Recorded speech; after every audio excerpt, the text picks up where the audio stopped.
वे परम ब्रह्म परमात्मा को प्राप्त होते हैं। ऐसे पुरुष कर्म के बंधन से मुक्त हो जाते हैं, क्योंकि वो अज्ञान को, मिथ्या को खत्म कर चुके हैं। वो सच्चाई जान चुके हैं। उन्होंने अपना जन्म वेस्ट नहीं किया और मोक्ष को प्राप्त कर लिया।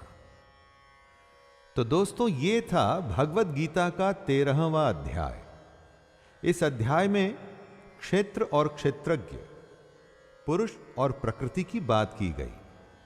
क्या ज्ञान जरूरी है और क्या नहीं, यह भी बताया गया। अब आगे 14वें अध्याय में फिर से मुलाकात होगी। तब तक के लिए अपने दोस्त शैलेंद्र को आज्ञा दीजिए। जय श्री कृष्ण।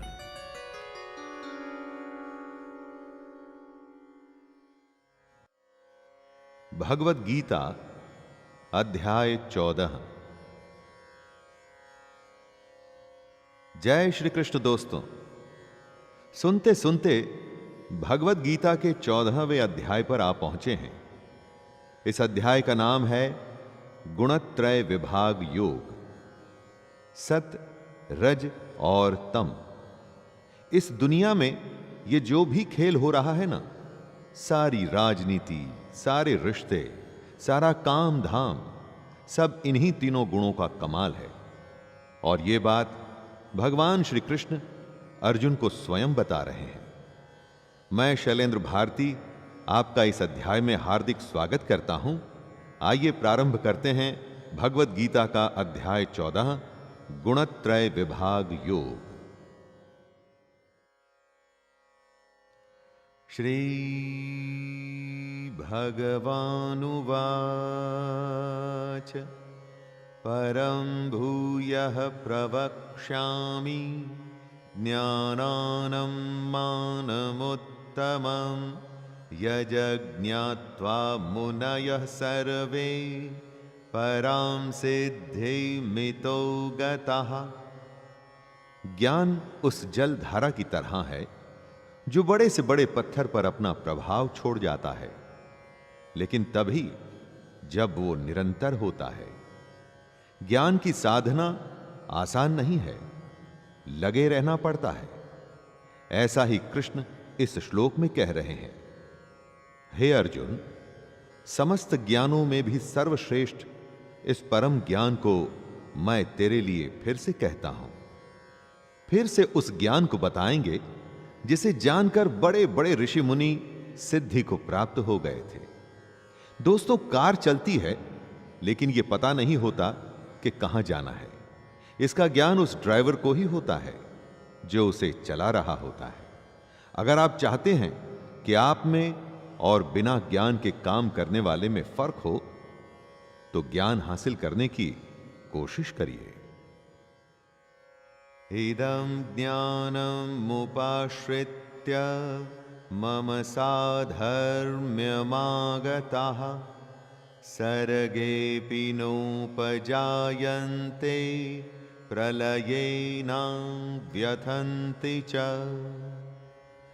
बार बार कितनी ही बार कृष्ण गीता में दोहरा चुके हैं कि ज्ञान जिसे हासिल हो जाता है वो परम सिद्धि को प्राप्त होता है, जन्म मरण के चक्कर से बच जाता है, मृत्युलोक में उसे नहीं आना पड़ता।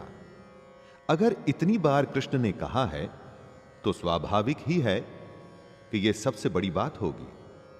अपने इस ज्ञान के बारे में बताते हुए कृष्ण कह रहे हैं कि हे अर्जुन, इस ज्ञान में स्थिर होकर वह मनुष्य मेरे जैसे स्वभाव को ही प्राप्त होता है।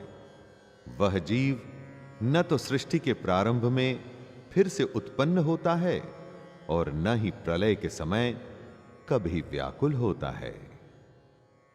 मम योनिर्महद् ब्रह्म तस्मिन् गर्भं दधाम्यहं संभवः सर्वभूतानां ततो भवति भारत। ये जो प्रकृति है इसे ही योनि मानना चाहिए, यानी कि माता। कृष्ण कहते हैं कि 8 तत्वों वाली जड़ प्रकृति ही समस्त वस्तुओं को उत्पन्न करने वाली योनि है। जड़ प्रकृति, इसका अर्थ है जो भी अनकॉन्शियस है दोस्तों। ये 8 तत्व हैं: जल, अग्नि, वायु, पृथ्वी, आकाश, मन, बुद्धि और अहंकार। और कृष्ण ब्रह्म यानी कि आत्मा को चेतना रूपी बीज की तरह स्थापित करते हैं। चेतना का अर्थ है कॉन्शियसनेस। इस जड़ चेतन के संयोग से ही सभी चर अचर प्राणियों का जन्म संभव होता है। अगर हमसे हमारी कॉन्शियसनेस छीन ली जाए दोस्तों, तो हम निर्जीव हो जाएंगे। जीवित और मृत में यही फर्क होता है। सर्वयोनिषु कौन्तेय मूर्तयः संभवन्ति यः तासां ब्रह्ममहद्यो निरहं बीजप्रदः पिता। कृष्ण कह रहे हैं कि जो भी प्राणी होता है, चाहे भालू हो या शेर, या फिर एक्सटिंक्ट हो चुके डायनासोर हो, या हम और आप, जो भी शरीर धारण करने वाले प्राणी हैं, उनको धारण करने वाली जड़ प्रकृति ही माता है। और कृष्ण ब्रह्म यानी कि आत्मा रूपी बीज को स्थापित करने वाला पिता। प्राणी का जन्म माता और पिता से ही संभव है। जो काया है, शरीर है, बॉडी है, बिना प्राण के वो जड़ प्रकृति है। और जब उस शरीर में प्राण आ जाते हैं, लाइफ आ जाती है, वो तभी संभव होता है जब उसमें आत्मा आती है। और वो आत्मा डालने वाले पिता कृष्ण ही हैं। सत्वं रजस्तम इति गुणाः प्रकृति संभवः निबध्नन्ति महाबाहो देहे देहिनमव्ययम्। चेतना आत्मा जड़ प्रकृति से कैसे बंधती है, उसी के बारे में कृष्ण इस श्लोक में बता रहे हैं। प्रकृति गुण 3 तरह के होते हैं: सात्विक गुण, राजसिक गुण और तामसिक गुण। ये तीनों गुण भौतिक प्रकृति से ही उत्पन्न होते हैं। प्रकृति से उत्पन्न तीनों गुणों के कारण ही अविनाशी जीवात्मा शरीर में बंध जाती है। इन 3 गुणों के कारण ही हमारी अविनाशी आत्मा यानी कि इंडिस्ट्रक्टिबल सोल हमारी विनाशी शरीर से बंध जाती है। हमारा शरीर विनाशी है, यानी कि यह नष्ट हो जाने वाला है दोस्तों, लेकिन आत्मा नहीं। आत्मा और शरीर में यही संबंध है। तत्र सत्वं निर्मलत्वात् प्रकाशकमनामयं सुखसंगेन बध्नाति ज्ञानसंगेन चानघ। तीनों गुण एक तरह के बंधन हैं जिससे हमारी आत्मा शरीर से बंधती है। सतोगुण भी एक तरह का बंधन ही है, लेकिन सतोगुण अन्य गुणों की अपेक्षा अधिक शुद्ध होने के कारण पाप कर्मों से जीव को मुक्त करवाता है। मुक्त करके सतोगुण आत्मा को प्रकाशित करने वाला होता है। आत्मा हमारे अंदर ही है, लेकिन अज्ञान की वजह से हम उसे देख नहीं पाते, उसके बारे में जान नहीं पाते।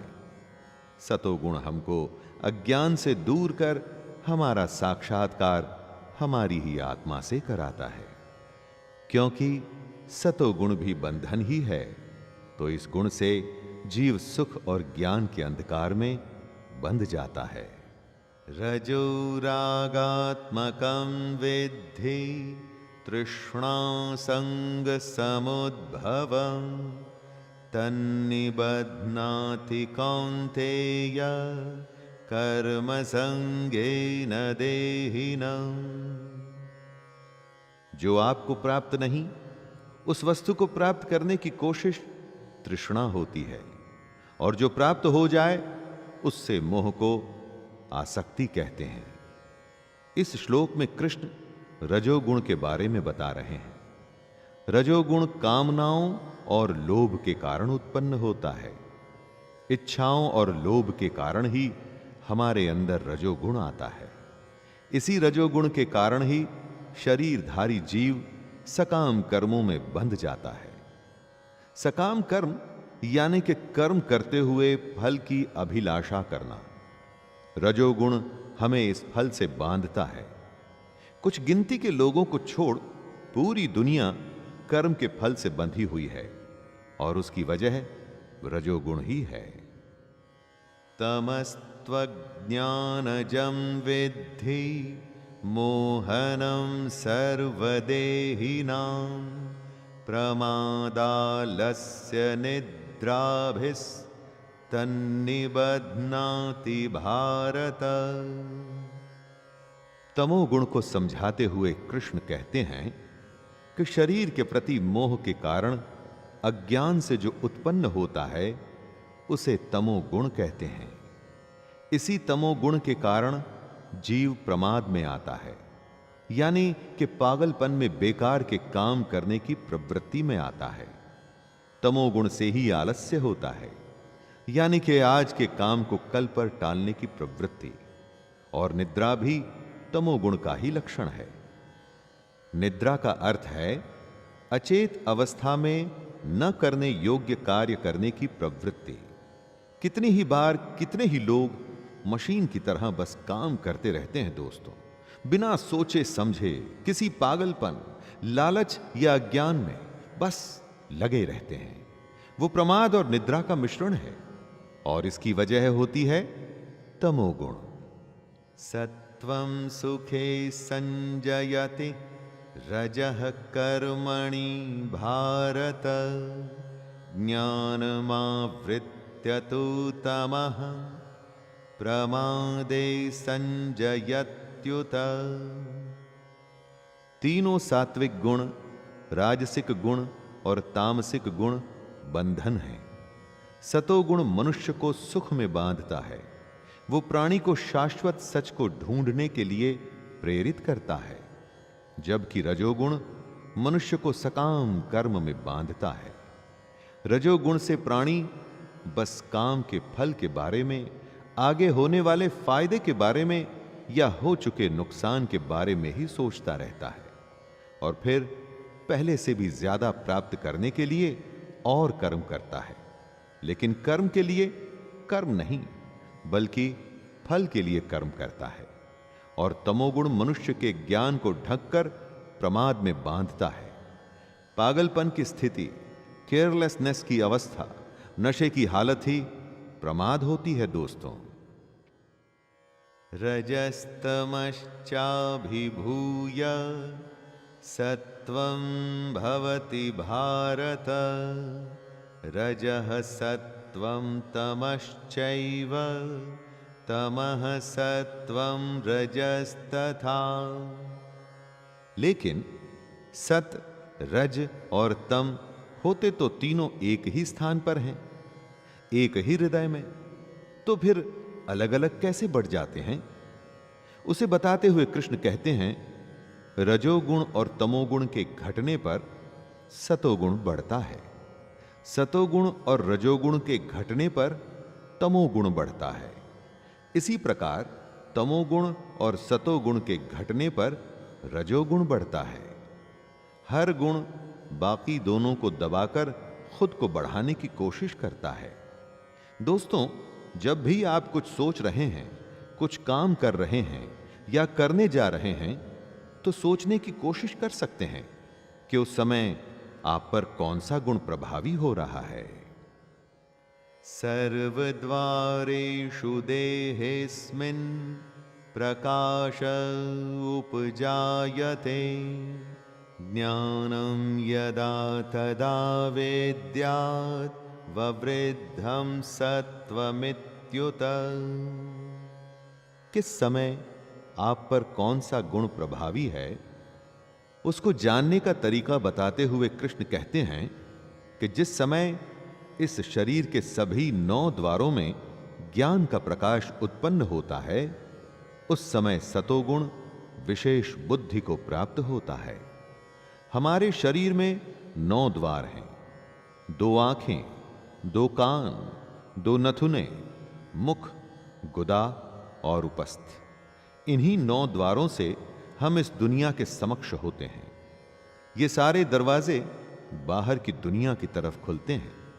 जब इन 9 द्वारों में ज्ञान का प्रकाश आने लगता है, तब ये मान लीजिए कि रजोगुण और तमोगुण को बढ़ाकर सतोगुण बढ़ रहा है। लोभः प्रवृत्तिरारम्भः कर्मणाम् अशमः स्पृहा रजस्यैतानि जायन्ते विवृद्धे भरतर्षभ। आप काम करते हैं, उसके बाद पैसे आते हैं। उस पैसे से आप अपनी इच्छाओं को पूरा करते हैं। उन इच्छाओं की पूर्ति से आपको आनंद आता है, इसलिए आप और काम करना चाहते हैं ताकि और पैसा आ सके। यही रजोगुण की निशानी है दोस्तों, क्योंकि यहां पर आप काम करने के लिए काम नहीं कर रहे, पैसे से मिल रहे आनंद को बढ़ाने के लिए काम करना चाहते हैं। रजोगुण की वजह से लोभ के उत्पन्न होने के कारण फल की इच्छा से कार्यों को करने की प्रवृत्ति और मन की चंचलता के कारण विषय भोगों को भोगने की अनियंत्रित इच्छा बढ़ने लगती है। अप्रकाशो प्रवृत्तिश्च प्रमादो मोह एव च तमस्येतानि जायन्ते विवृद्धे कुरु नंदन। जब कोई हाथ पर हाथ रख बैठे रहने में ही आनंद पाता है, अपने अज्ञान में खुश रहता है, पागलपन की हालत में आ जाता है या किसी भी मोह की वजह से अपना काम करना छोड़ देता है, तो इसका अर्थ है उसमें तमोगुण बढ़ रहा है। तमोगुण को अत्यंत अविवेक कहा जाता है। विवेक यानी कि सही गलत के बीच में चुनाव करने की क्षमता। जब यह क्षमता एकदम ही खत्म हो जाती है, जब उस प्राणी को समझ ही नहीं आता कि वो जो कर रहा है वो एकदम गलत है और वो बस करता ही चला जाता है, करता ही चला जाता है, तो समझ लीजिए कि वो तमोगुण के वश में है। यदा सत्वे प्रवृद्धे तु प्रलयं याति देहभृत् तदोत्तमं विदां लोकान् मलान् प्रतिपद्यते। दोस्तों, मरते समय हिसाब किताब होता है, उसे मरण समय की अवस्था का फल कहते हैं। कर्मों का बही खाता खुलता है और पूरे जीवन का फल मिलता है। तो जब कोई मनुष्य सतोगुण की वृद्धि होने पर मृत्यु को प्राप्त होता है, तब वह उत्तम कर्म की वजह से निर्मल स्वर्ग लोक को प्राप्त होता है। निर्मल स्वर्ग लोक मतलब जहां सब कुछ निर्मल है, जहां पर लोग उत्तम तत्व यानी कि भगवान के ज्ञान को जानते हैं। जिसमें सतोगुण का भाव ज्यादा होता है, तो उसके मरने पर वो ऐसे स्वर्ग में जाता है जहां सब ज्ञानी हैं। मृत्युलोक की तरह अज्ञान और अज्ञानी नहीं हैं। रजसि प्रलयं गत्वा कर्म संगिषु जायते तथा प्रलीनस्तमसि मूढ़यो निषु जायते। पूरा जीवन आप जो भी करते हैं उसका एक अकाउंट बनता रहता है दोस्तों, और अंत में इस अकाउंट की बैलेंस शीट चेक होती है। अंत समय में जब कोई मनुष्य रजोगुण की वृद्धि होने पर मृत्यु को प्राप्त होता है, तब वह सकाम कर्म करने वाले मनुष्यों में जन्म लेता है। जैसी करनी वैसी भरनी। जब इस जीवन में हमेशा रजोगुण प्रभावी रहा, यानी कि आप करके उसके फल के लोभ में ही सब कुछ करते रहे, तो अगला जन्म इससे अलग कैसे हो सकता है। और उसी प्रकार तमोगुण की बुद्धि होने पर मृत्यु को प्राप्त मनुष्य पशु पक्षियों आदि निम्न योनियों में जन्म लेता है। कर्मणः सुकृतस्याहुः सात्विकं निर्मलं फलं रजसस्तु फलं दुःखम अज्ञानं तमसः फलम्। सतोगुण में जो कर्म किए जाते हैं उनका फल सुख होता है, शुभ कर्मों का। सात्विक कर्मों का फल भी शुभ और सात्विक ही होता है, वो फल जो ज्ञान से भरा होता है। रजोगुण में किए गए कर्म का फल दुख होता है। जब लोभ होता है तो आप बेचैनी में बस लगे रहते हैं, उसमें शांति नहीं होती, आपको पता नहीं लगता, लेकिन असल में आप दुख में ही होते हैं। क्योंकि जो सुखी होता है ना, वो तो संतुष्ट होता है दोस्तों, वो शांति में होता है। और तीसरे गुण तमोगुण में किए गए कर्म का फल अज्ञान होता है। जब आपको पता ही नहीं कि आप क्या कर रहे हैं, आलस या पागलपन की हालत में हैं, तो बदले में बस अज्ञान ही तो हासिल होगा। सत्त्वात् संजायते ज्ञानम रजसो लोभ एव च प्रमादमोहौ तमसो भवतो ज्ञानमेव च। सतोगुण से वास्तविक ज्ञान उत्पन्न होता है। वास्तविक ज्ञान यानी जो आपको ईश्वर तक ले जाए, जो आपको यह समझाए कि आप में उपस्थित आत्मा उसी परमात्मा का अंश है। यह हमारे अंदर अज्ञान की परत हटने के बाद ही संभव होता है। रजोगुण से निश्चित रूप से लोभ ही उत्पन्न होता है। लोभ कभी न खत्म होने वाली हालत होती है। आपको लगता है कि बस इतना हो जाए और उसके बाद आप रुक जाएंगे। ना, लोभ कभी नहीं रुकने देता दोस्तों। और तमोगुण से निश्चित रूप से प्रमाद, मोह, अज्ञान ही उत्पन्न होता है। इसीलिए तमोगुण तीनों में सबसे बुरी अवस्था होती है।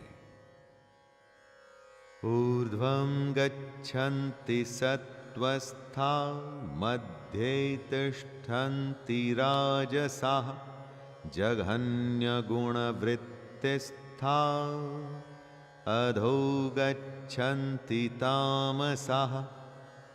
सत, रज और तम तीनों गुण हमको किसी न किसी योनि में भेजते हैं। तीनों गुण बंधन हैं, तीनों ही बांधते हैं। सतोगुण में स्थित जीव स्वर्ग के उच्च लोकों को जाता है। स्वर्ग के उच्च लोक यानी कि जहां ज्ञान होता है, ज्ञानी होते हैं, जहां दुख नहीं होता। रजोगुण में स्थित जीव मध्य में यानी कि पृथ्वी लोक में ही रह जाते हैं, यानी उनका फिर से जन्म होता है और वो वापस से मनुष्य योनि में आते हैं। और तमोगुण में स्थित जीव पशु आदि नीच योनियों में नरक को जाते हैं। नीच योनि से मतलब जो मनुष्य नहीं यानी कि जानवर हैं, वो कैसे अपने अज्ञान को दूर कर आत्मा को पहचानेगा?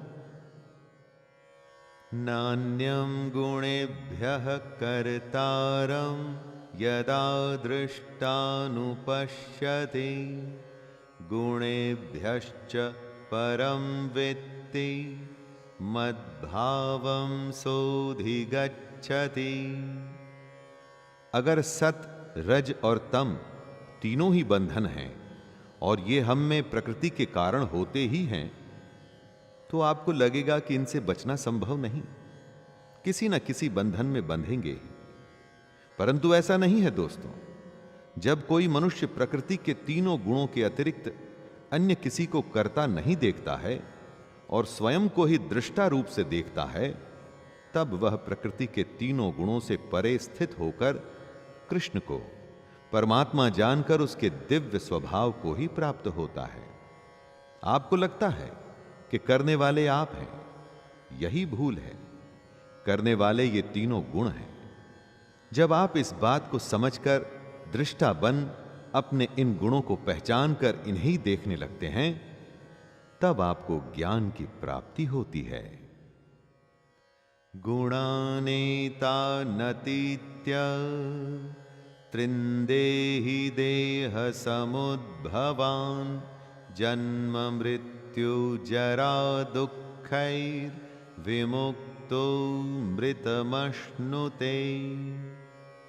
सत, रज और तम, इन नाम के तीनों बंधनों से बचना संभव है, और संभव ही नहीं, यही तो एकमात्र लक्ष्य भी है। जो इस बात को समझ जाते हैं वो शरीरधारी जीव प्रकृति के इन तीनों गुणों को पार कर जाते हैं। ऐसा होने पर आप बंधन से छूट जाते हैं। जन्म, मृत्यु, बुढ़ापा तथा सभी प्रकार के कष्टों से मुक्त होकर इसी जीवन में परम आनंद स्वरूप अमृत का भोग करते हैं। परम आनंद वो आनंद की अवस्था है जो कभी खत्म नहीं होती दोस्तों। बाकी हमारे सांसारिक यानी कि वर्ल्डली प्लेजर बहुत ही थोड़े समय के होते हैं। हैरानी की बात है कि हम सब क्षणिक आनंद के पीछे भागते हैं, परम आनंद के पीछे नहीं। अर्जुन उवाच कैर्लिङ्गस्त्रीन् गुणानेत अनतीतो भवति प्रभो किमाचारः कथं चैतांस्त्रीन् गुणानतिवर्तते। कृष्ण की बातें सुन अर्जुन के मन में प्रश्न आता है और वो पूछता है, हे प्रभु, प्रकृति के तीनों गुणों को पार किया हुआ मनुष्य किन लक्षणों के द्वारा जाना जाता है? जो पुरुष इन तीनों बंधनों से मुक्त हो जाता है तो उसके क्या लक्षण होते हैं? वो किस तरह का आचरण करता है? और सबसे बड़ी बात कि वो मनुष्य प्रकृति के तीनों गुणों को किस प्रकार से पार कर पाता है? ऐसा क्या करना पड़ता है कि जिससे वो इन तीनों बंधन से छूट जाए? हमारा हर काम सत, रज और तम तीनों में से किसी एक से प्रभावित होता ही है, तो फिर हम इनसे बचें कैसे? श्री भगवानुवाच प्रकाशं च प्रवृत्तिं च मोहमेव च पाण्डव न द्वेष्टि संप्रवृत्तानि न निवृत्तानि कांक्षते। कृष्ण कहते हैं, जो मनुष्य इन तीनों में से किसी भी गुण से घृणा नहीं करता और समान भाव रखता है और ना तो उनमें प्रवृत्त ही होता है ना ही उनसे निवृत्त होने की इच्छा ही करता है, वो इन बंधनों से बच जाता है। ईश्वरीय ज्ञान रूपी प्रकाश होता है सतोगुण, कर्म करने में आसक्ति होती है रजोगुण, तथा मोह रूपी अज्ञान को कहते हैं तमोगुण। जो इन तीनों से घृणा ना कर, ना इनसे द्वेष नहीं रखता, ना तो वो इन गुणों में रुचि दिखा इनमें शामिल होने की कोशिश करता है और ना ही इन गुणों से निवृत्त होने की कोशिश करता है। इन गुणों को पहचान इनके बंधन से छूटना है, न कि इनसे घृणा करनी है। उदासीनवदासीनो गुणैर्यो न विचाल्यते गुणावर्तन्त इत्येव योऽवतिष्ठति निंगते। जब आप उदास होते हैं तो क्या किसी भी वस्तु या बात में रुचि लेते हैं? नहीं। उसी तरह से अगर हमें सत, रज और तम गुणों से छुटकारा पाना है तो एक उदास व्यक्ति की तरह ही बर्ताव करना है। कृष्ण कहते हैं कि जो उदासीन भाव में स्थित रहकर किसी भी गुण के आने जाने से विचलित नहीं होता है और गुणों को ही कार्य करते हुए जानकर एक ही भाव में स्थिर रहता है, वो इन गुणों से पार हो जाता है। करता आप नहीं, आपके ये गुण हैं। एक उदासीन की तरह आपको इनका दृष्टा यानी कि देखने वाला बनना है। न इन गुणों में रुचि रखनी है और ना ही इनसे घृणा करनी है। सम दुःख सुखः स्वस्थः समलोष्टाश्म काञ्चनः तुल्य प्रिया प्रियो धीरस् तुल्य निंदात्म संस्तुतिः। समानता की स्थिति क्या होती है? जब आप सुख और दुख में समान भाव में स्थित रहते हैं, जब आप अपने आत्म भाव में स्थित रहते हैं, आपको बाहर के किसी भाव की आवश्यकता नहीं। जब आप मिट्टी, पत्थर और स्वर्ण को एक समान समझने लगते हैं, जब आपके लिए न तो कोई प्रिय है और न ही कोई अप्रिय, जब आप निंदा और स्तुति में अपना धीरज नहीं खोते, अगर आप इस तरह के समान भाव में आते हैं तो इन तीनों सत, रज और तम गुणों के बंधन से बच सकते हैं। यही उस पुरुष के लक्षण होते हैं जो इन गुणों से पार पाता है। मानापमानयोस्तुल्यस् तुल्यो मित्रारिपक्षयोः सर्वारंभ परित्यागी गुणातीतः स उच्यते। प्रकृति के तीन गुणों सत, रज और तम से पार पाना आसान नहीं। अर्जुन ने सवाल किया था कि जो इनसे पार पाता है उसके क्या लक्षण होते हैं? उसी का उत्तर देते हुए कृष्ण बता रहे हैं कि जो मान और अपमान को एक समान समझता है, जो मित्र और शत्रु के पक्ष में समान भाव में रहता है तथा जिसमें सभी कर्मों के करते हुए भी कर्तापन का भाव नहीं होता है, ऐसे मनुष्य को प्रकृति के गुणों से अतीत कहा जाता है। सबसे बड़ी बात, कर्मों को करते हुए आप ये न समझिए कि उस कर्म को आप कर रहे हैं, उनको आपके गुण कर रहे हैं, अर्थात कर्ता वो हैं। मां च यो व्यभिचारेण भक्ति योगेन सेवते सगुणान् समतीत्येतान् ब्रह्म भूयाय कल्पते। अनन्य भक्ति वो होती है जिसमें कोई और न आ सके। जो मनुष्य हर परिस्थिति में बिना विचलित हुए अनन्य भाव से कृष्ण की भक्ति में स्थिर रहता है, वह मनुष्य प्रकृति के तीनों गुणों को अति शीघ्र पार करके ब्रह्म पद पर स्थित हो जाता है। चाहे कुछ भी हो, कैसी भी परिस्थिति हो, सुख हो या दुख हो, हालत आसान हो या मुश्किल हो, मन में से कृष्ण कभी नहीं निकलना चाहिए।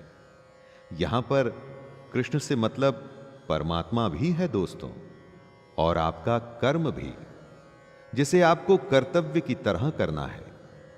अगर मन में हमेशा बस कर्म करने की इच्छा रहेगी तो आप निश्चित ही अपने लक्ष्य पर पहुंच जाएंगे।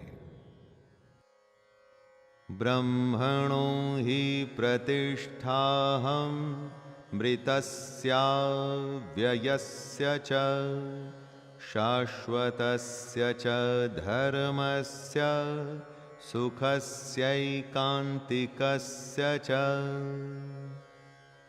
कृष्ण ब्रह्म की प्रतिष्ठा है, कृष्ण ही अंतरात्मा की प्रतिष्ठा है। इसीलिए वो शाश्वत यानी कि हमेशा के लिए हैं। कृष्ण अपने रूप को बताते हुए कहते हैं, उस अविनाशी ब्रह्म पद का मैं ही अमृत स्वरूप, शाश्वत स्वरूप, धर्म स्वरूप और परम आनंद स्वरूप एकमात्र आश्रय हूं। क्योंकि कृष्ण परमात्मा की प्रतिष्ठा हैं, तो वो आश्रय हैं जिनमें हमें परम आनंद मिलेगा। अखंड आनंद अगर आपको चाहिए दोस्तों, तो ये ज्ञान चाहिए कि आप कौन हैं, कहां से आए हैं और कहां जाएंगे। तो उसका उत्तर कृष्ण ही है। कृष्ण में ही हमें मोक्ष की प्राप्ति होगी।